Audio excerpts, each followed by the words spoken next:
got this request from the Indian Institute of Technology, Delhi, that we want to develop the Department of Economics here. It's a new IIT, and will you come? And I was just 28 years old that time, and they said we'll make you a full professor, which normally people become at 45, I think, those days at least. So I agreed to come, and after I came, I wrote a book on economic planning, an alternative approach, where I said that this Soviet economic plan will not work. We need market economy. And Mrs. Gandhi got irritated. I was not a member of parliament or anything. She suddenly one day in the budget session got up and read this book. Sections of this book. Said, here is a professor who's come all the way from America, and he's now polluting the minds of our young people by saying this rubbish that India can grow at 10% per year, can produce the atom bomb, and can be self-reliant. I wonder how he got this job in IIT. Next day, I get a letter at 5:15 that effective from 5 o'clock, you are no more professor. So I went to the director and said, what is this? I am a full professor and I am permanent. How can you remove me like this? He said, I got orders from the top. If you don't like it, go and fight it in court. So I went and filed it in court. Now that was 1973. But people said it will take 20 years, 22 years. So meantime, I had become famous thanks to Mrs. Gandhi.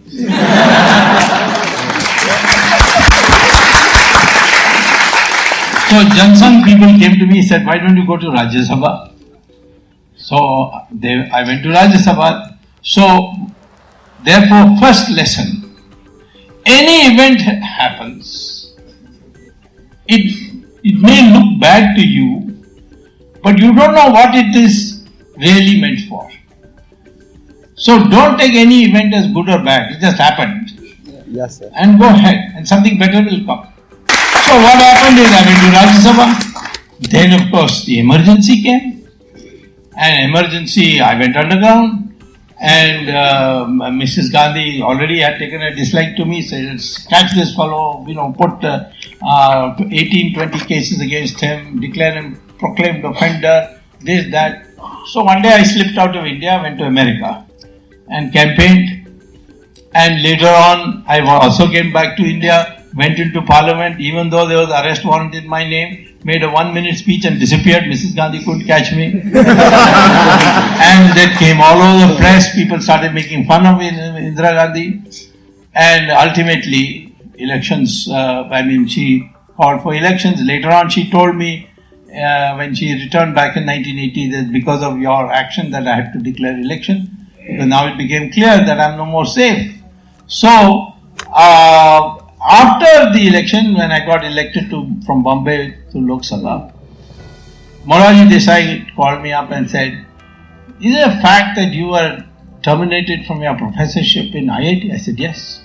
Why you ask? He said, I'm making you member of the board of governors of IIT.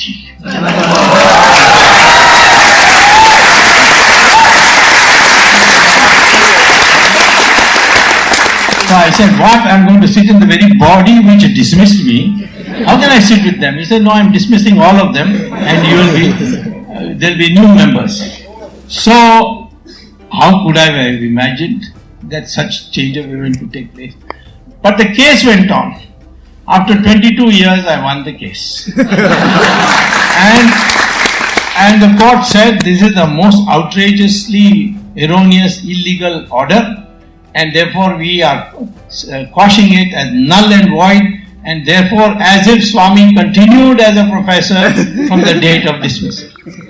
So I went back to IIT, said, give me back my professorship.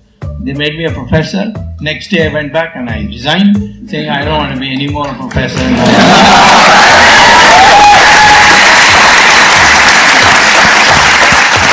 But the painful part for the IIT was, I said, give me back all my old salary from the day you dismissed me till today. and with interest rate it came to 1 crore rupees. So even if I had lived in IIT and retired, I would have got 1 crore. Now without doing any work, I am getting 1 crore from my IIT. So what is the moral of this story? That you see, there is no such thing as an obstacle.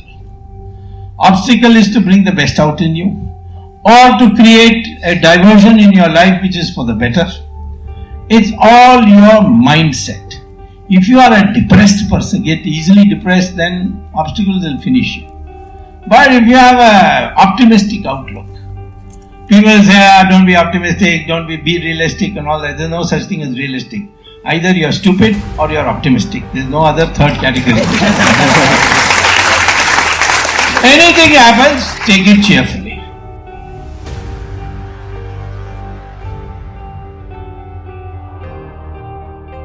First of all, a fresh mindset. Mindset is very important.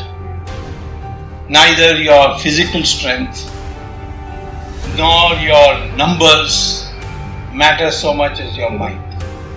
If your mind is properly formed, and I'll tell you how it can be properly formed. If your mind is properly formed, you will be a new person.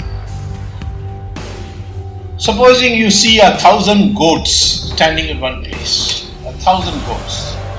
One tiger comes in front of them. Who's got the numbers? The goats. But who will run? The goats will run. Because their mind is full of fear. The moment they see the tiger, they say, run for your life. So numbers don't matter unless the mind is. If the goats had that gumption to say, this tiger, he wants to kill us, okay, we'll surround him and kick him till he dies. But he doesn't have that mindset. Or in a circus, there will be 5 strong lions well fed inside a cage. One thin ringmaster will come in and then close the cage. Then he will order them, climb up. They'll all climb up on the bench. Then there will be rings of fire. He said, jump through. They'll all jump through.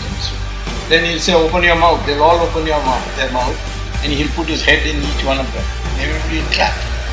Why doesn't the lions just rip this fellow apart? Tear him to pieces?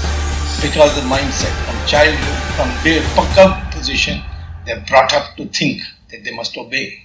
And therefore they don't know their strength.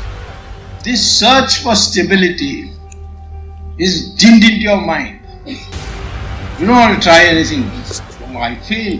What happens if I fail? That is the one weakness we have. There is no limit to which the human mind is capable of. So I would say to you, that if you want to be part of this great India of the future, develop a mind for risk taking. Of course, calculated risk. After talking to all your people, if you are married to your wife, if you are not, to your parents. But ultimately you have to take a decision. Nothing is achieved which is big in this world unless you take risk. Because if it was risk-free, everybody would do it. So those who are separated from the others are those who take risk. And how to take that risk? What kind of a mind you must have? That you have to prepare. So it's not necessary that you do a lot of work and therefore you are bound to succeed. You can do lots and lots of hard work and get nothing. And sometimes you can sit at home and get it. You must work for success. You must work for a goal. But never blame yourself if you don't succeed, because the totality of circumstances are such that you may not succeed. The only thing you can do is try again. In fact, if you read the biographies of great men around the world, you will find people are those who kept on trying. Didn't get it the first time. The society will not celebrate you when you fail, and they will celebrate you no end when you succeed. But that temperament, that emotional temperament, that I will strive till I get what I want. And therefore, if in your mind it is there, That only thing I have a right to is my action. What results come, I'll work for results. If the results don't come, I will not blame myself.